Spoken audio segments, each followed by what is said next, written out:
그래서 좋은 설교지 메시지 듣고 영상 메시지 돌아다니는 것 중에 하나 딱 내 구매에 맞는 거 하나 딱 클릭해서 막 듣는데 열심히.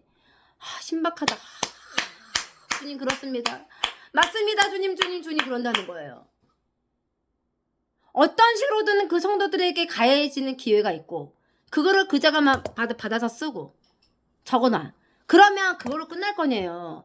결단코 주님은 그걸 끝내지 않고 그 성도에게 그렇게 감명 깊게 들었던 호도의 메시지가 그자의 삶 속에 녹일 수 있도록 행할 수 있도록 기회들을 탁탁탁 주신대.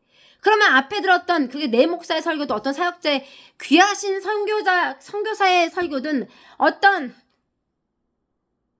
피치 못하게 대한 사역을 그만두게 된 어떤 사역자의 그런 뭐 영상 설교든 뭐든 내가 그거를 맞닥뜨려서 우연은 없다는 거죠. 주님은. 응?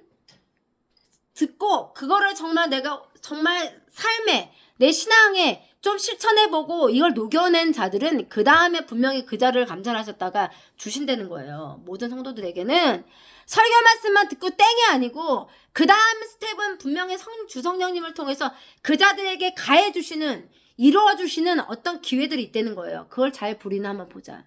내가 지난번에 이재대원자 메시지를 그 자를 호도해줬는데 이게 성령님이 하시는 역할이라고 하셔요.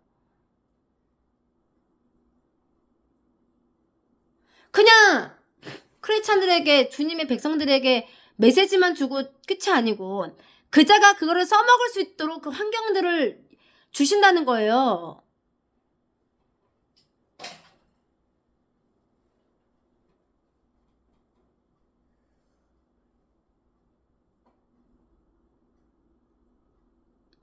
그거를 게을리 하는 자들은 주님께서 주신 만나를 거부하는 것과 같다라고 하셔요.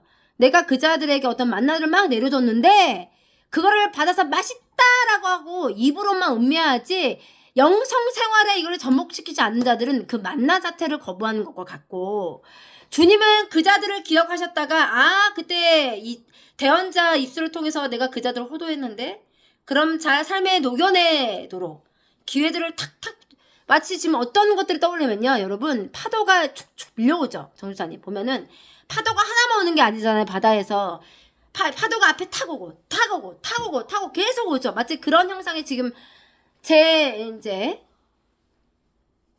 생각 속에 그려져요. 마치 그런 것처럼 기회들이 탁탁탁탁탁탁탁 계속 와요. 파도가 밀리듯이 이렇게.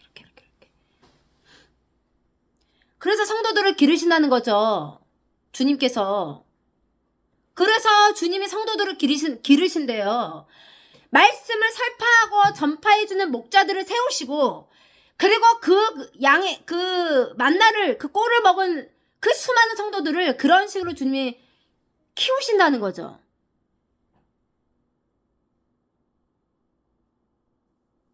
알아듣겠느냐 하죠. 그래서 게을리하면 안 된다고 하는 거래요.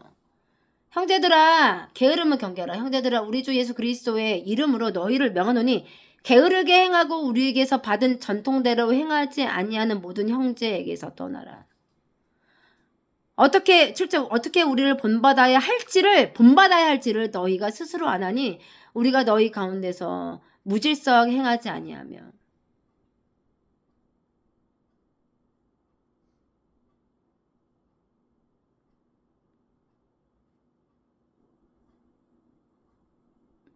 이거는 뒤에 보시면 뭔가 일을 하지 않는 어떤 그런 상황이 있었나 봐요. 그것을 불미스러운 일들이 있고 그거를 지적함이지만 이걸 꼭 육적인 그 일로 해석할 필요는 없지 않겠느냐 하셔요.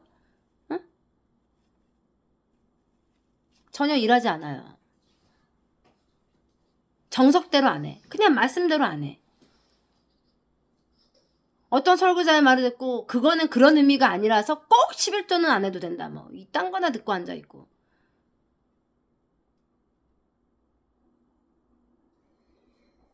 네 아멘 그렇게 하겠습니다. 하면 될 것이지.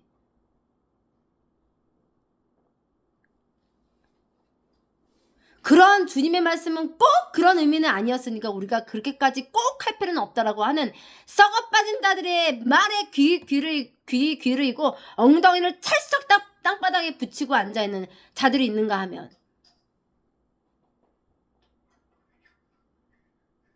나는 분명히 사도 바울을 통해서 성경 곳곳에 영육간에 게으르지 말고 열심을 다하라고 그렇게 얘기를 했건만.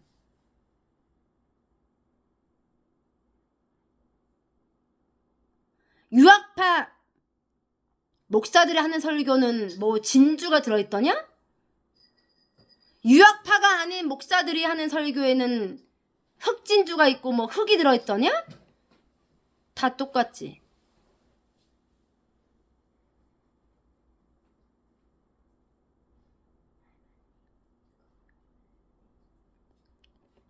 (11절) 우리가 들은즉 너희 가운데 게으르게 행하여 도무지 일하지 아니하고 일을 만들기만 하는 자들이 있다니.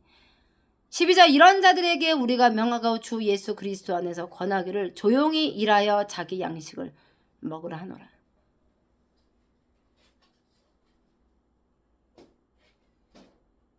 아멘 할렐루야.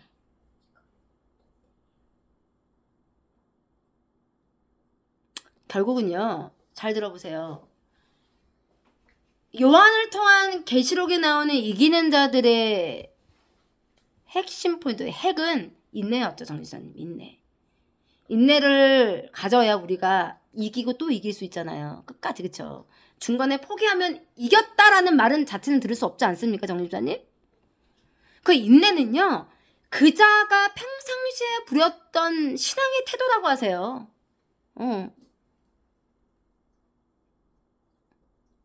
그런 것들이 한 번, 한 해, 두 해 쌓여서 어떤 연단들이 왔을 때 잘 이겨낼 수 있는 반석처럼 그자를 세워주는 귀한 주님의 은혜와 동력이라고 하셔요.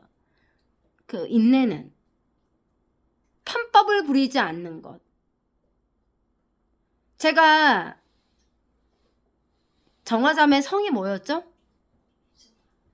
이정화 자매에게 주님이 어떻게 해주셨느냐. 그녀가 앓고 있는 그 피부가 아파요 하는 그 영적인 병, 영육간에 동시다발적으로는 그거를 신유나 안수나 쪽집게처럼 어떻게 하시면 낫는다고 하십니다라고 말씀해 주셨나요, 주님이? 정집사님? 안 그러셨어요.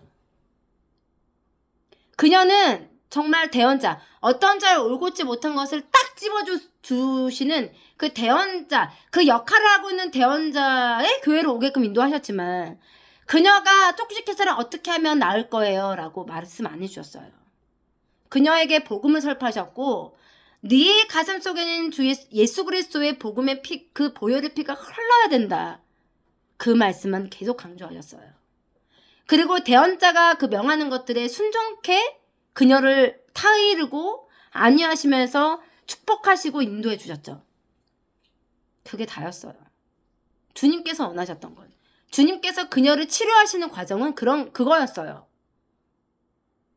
왜 때문이었냐?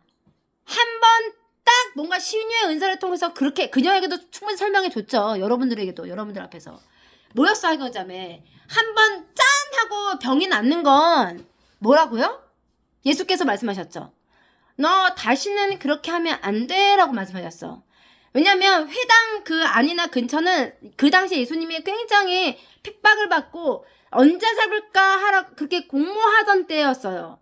그럼에도 불구하고 주님은 그 위험을 무릅쓰고 그자한테 다시 가셔서 말씀하셨어요. 다시는 그렇게 하면 안 된다고.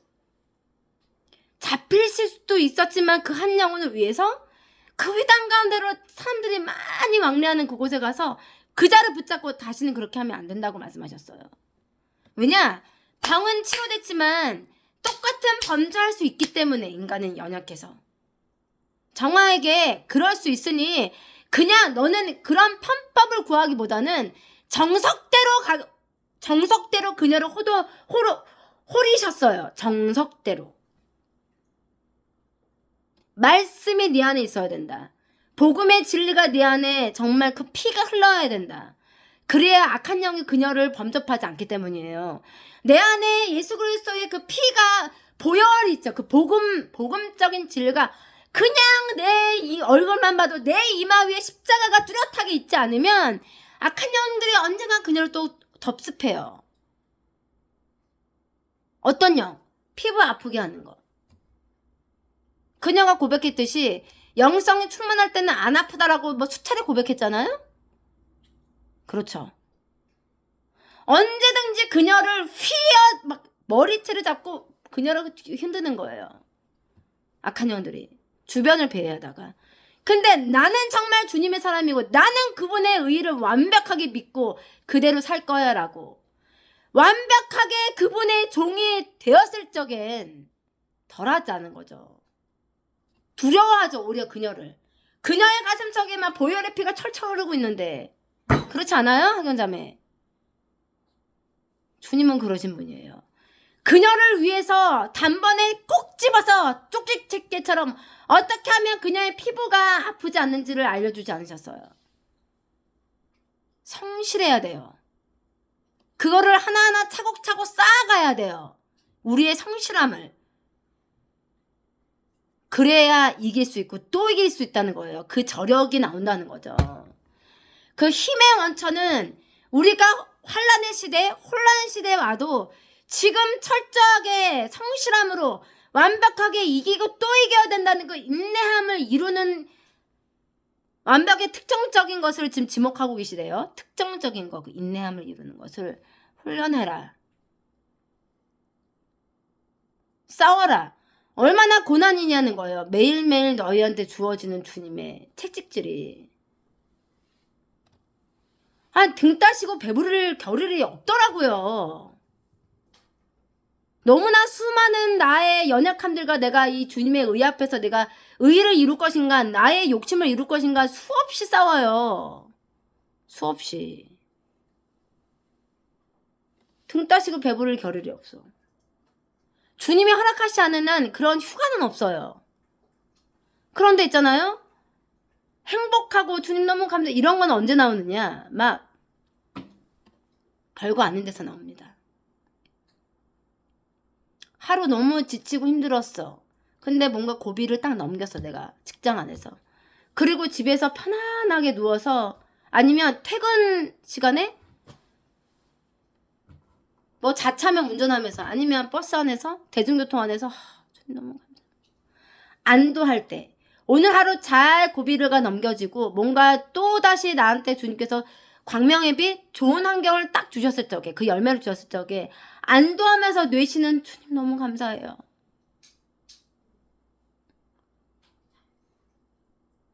남들이 볼 땐 좋은 해외여행, 좋은 뷔페식 음식, 뭐 비싸다고 하는 일식 요리 그 갑자기 생각이 안 나요. 그런 거 먹어서 감사한 게 아니야.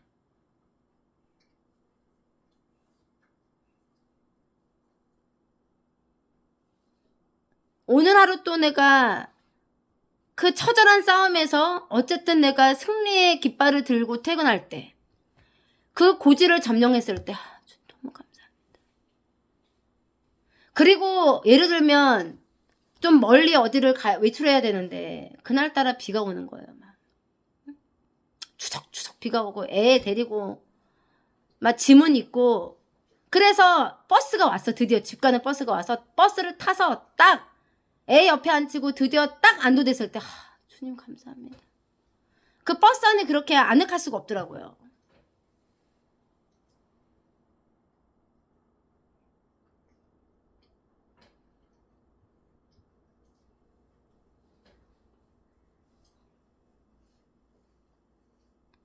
뭐 VIP석에 앉아있고 비행기 1등석에 앉아서 하늘을 이렇게 뭐 구름 아래에는 막 땅을 바라보고 구름막 옆에 지나가 보면서 주님 감사합니다.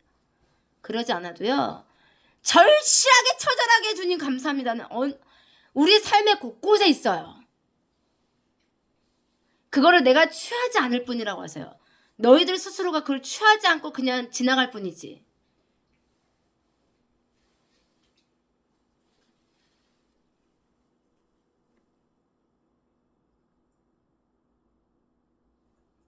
또 하나 할까요 말까요? 전사님 또 하나 예시.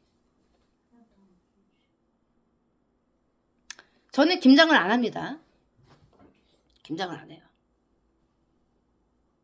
하실 체력도 없고 그만한 여력이 없어요. 근데 사 먹는 것도 너무 비싸잖아요. 그러니까 사실 김장을 하려면 해요. 예, 어디에 쓸 돈을 끌어다가 할 수 있어요. 돈이 진짜로 없어서라기보다는, 예. 근데 모든 여력이 그게 안 돼요. 그러면 김치를 사 먹는 게 좀 비싸지 않습니까? 그 김치가 저희 집에서 너무 귀해요. 그러면은 회사 식당에서 먹는 그 김치죠. 그게 그렇게 감사해요? 귀한 김치 이거 하나라도 더 먹어야지.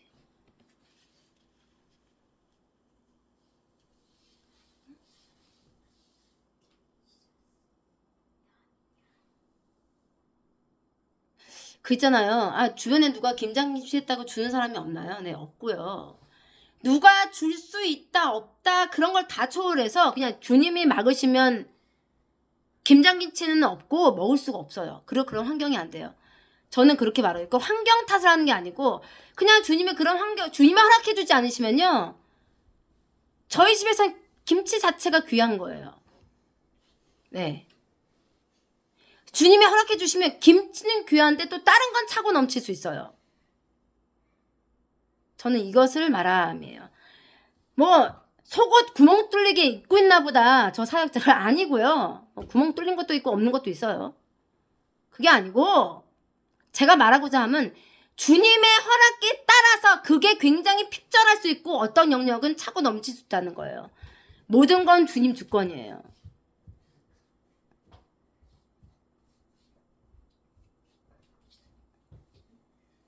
정말 처절하게 감사할 수. 그런데 주님이 원하시기 때문에 그 영역 가운데 핍절케 하시기 때문에 그 영역에 있어서 내가 너무 감사가 차고 넘치는 거죠. 아, 주님 너무 감사합니다. 그걸 그 자들에게 그걸 원하시는 거예요. 그 영역에 있어서 처절한 감사를 원하시기에 핍절케 하시는 거예요. 그걸 하셔야죠, 그걸.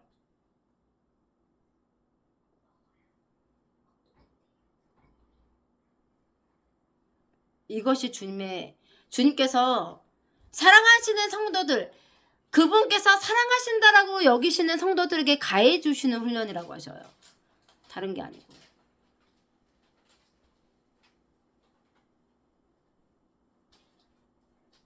전에 같으면 회사에서 주는 김치 욕심껏 팠다가 막 남기는데 마음에 꺼리낌도 해요. 근데 그게 보기가 안 좋으셨나 봐요. 그냥 뭐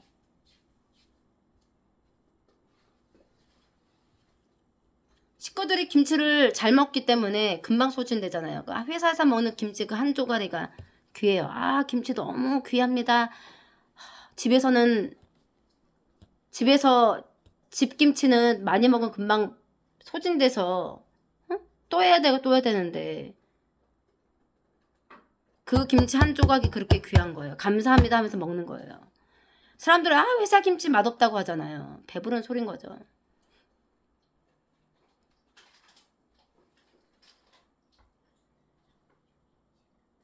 고기 회사에서 나오는 그 식당 있잖아요. 급식해준 급식? 내 식당. 돼지 불고기 아니 돼지 불고기 맞아요? 돼지 양념. 막 싼 고기 해가지고 해서 어떨 때는 뭐 냄새도 나고 하잖아요. 근데 어떨 때는 양념 맛으로 먹기도 하잖아요. 그 고기가 귀한 거예요. 아, 하나라도 여기 고기 주니까 하나라도 더 먹고 열심히 일하자. 아우, 감사합니다. 고기 나와서. 아우, 맛없어. 집에 가면 내가 고기 사다가 더 맛있게 양념해서 먹어야지. 그런 걸 주님 앞에 올리지 말라고 하세요, 주님께서.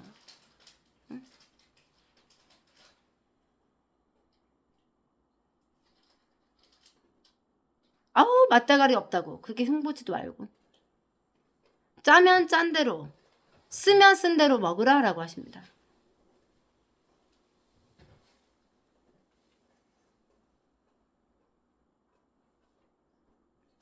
자매가 거듭나기를 진정코 원하시는 분이 누구실까 생각해보라 하셔요. 다 연약하다. 100% 충전이 될 수 없음을 안다. 그러나 주님을 향하여서 있어야 된다고 하셨어요. 열심을 부리라고. 내가 되든 안 되든. 근데 의지하지 않고 간구하지 않는데 뭘 얻겠냐고 하시는 거예요.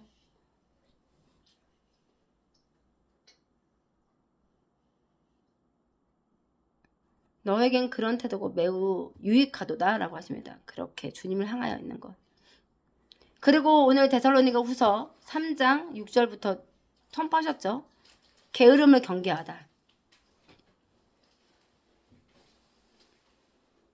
저도 생각보다 소시적에 이런 말씀을 들을 적에는 그런가 보다 그냥 수박 겉핥기식으로 표면적으로 하지만 지금은 이 말씀이 무슨 말인지 너무 주님의 성실하고 열심을 내는 것을 되게 강조하세요. 이게 핵심 포인트예요. 신앙인들은 열심히 살아야 돼요. 열심히 신앙을 부려야 돼요.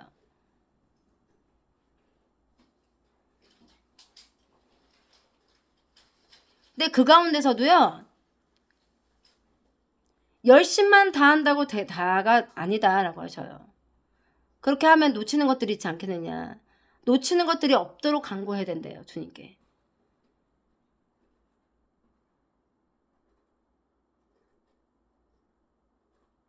아멘 할렐루야.